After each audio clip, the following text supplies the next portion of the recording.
காலத்தை வென்று நிற்கும் கவியரசு கண்ணதாசனை பற்றிய ஒரு சிறிய பதிவு இன்றைக்கு. கவிஞர் லட்சுமிபதி, வேலூர்.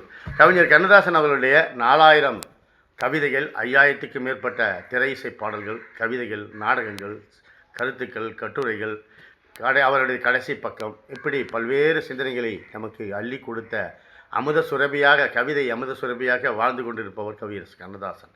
அவர் ஞான மாளிகா, புஷ்ப மாளிகா என்று 2 சிறிய நூல்கள். அது அந்த நான் அணைக்கட்டு லைப்ரரியில் சிறிய வயதிலே படித்து 1975-76 படித்துவிட்டு வேலையில்லாத பட்டதாரியாக இருந்தபோது ஞான மாளிகா, புஷ்ப மாளிகா இந்த 2 புத்தகங்கள் தான் எனக்கு வாழ்க்கையிலே நிம்மதியையும் திருப்புமுனையும் தன்னம்பிக்கையும் கொடுத்தது.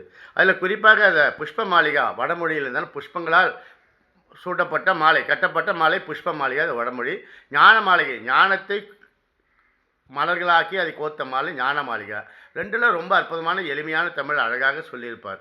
உன் துயரங்களை பிறரிடம் சொல்லாதே, பலர் அதற்காக வருத்தப்பட மாட்டார்கள். ஆரம்பத்திலே அப்படி தான் முன்னுரையில் எழுதியிருப்பார்.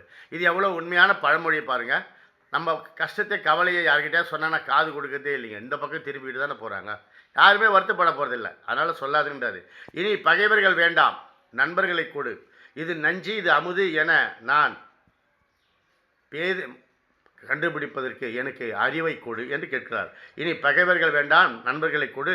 இது நஞ்சு, இது அமுது என பேதம் காட்டு என்று இறைவனிடத்திலே ஒவ்வொரு நாளும் ஒவ்வொரு மலர்களை தூவி பிரார்த்தனை செய்கிறார். இறைவனிடத்திலே நேரடியாக பேசுவதைப் போல அற்புதமான அனுபவ மொழிகளை என்னுடைய தொகுப்பு தான் ஞான மாளிகா, புஷ்ப மாளிகா. நேரம் கிடைத்தால் நிச்சயமாக படித்து பாருங்கள்.